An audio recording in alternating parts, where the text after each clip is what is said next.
Kyiv reeled from a major Russian missile and drone barrage early Friday, leaving sheikhs dead, including a pregnant woman, and at least 35 wounded.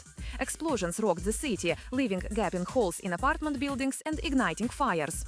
Ukrainian President Volodymyr Zelensky сказав Russia use over 400 drones and 18 missiles in the attack, targeting Kyiv, Odessa and Kharkiv.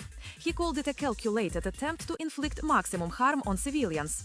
Moscow denies targeting civilian areas, claiming it struck military, industrial and energy facilities. Ukrainian officials dismissed these claims, pointing to repeated damage to homes and public buildings.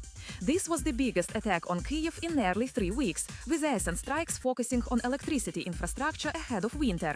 Ukraine used its Patriot air defense system to shoot down 14 missiles, and Zelensky is pleading for more of these systems from foreign supporters.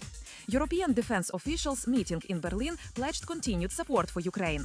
Meanwhile, debris from a Russian Iskander missile damaged the Azerbaijan embassy in Kyiv, an incident President Ilham Aliyev called unacceptable.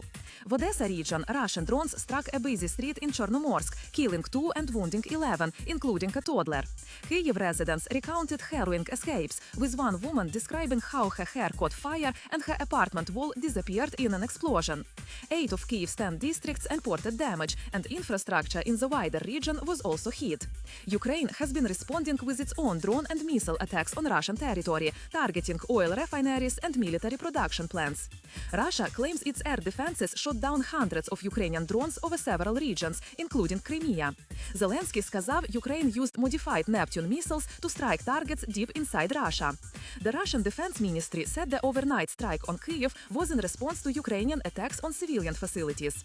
Over 60 Ukrainian drones were reportedly intercepted over the Krasnodar region, with others shot down over the Saratov region and Crimea. В Novorossiysk, an attack damaged an oil depot and other coastal structures. A source in Ukraine's security service confirmed the attack damaged oil loading stands, pipeline infrastructure and units, sparking a large fire. Ukraine also reportedly struck positions of an S-300 S-400 air defense system в Novorossiysk. Falling debris damaged a civilian vessel, injuring 3 crew members, and several residential buildings were also damaged. Stand with Ukraine, donate to support humanitarian aid and help those affected by this devastating attack.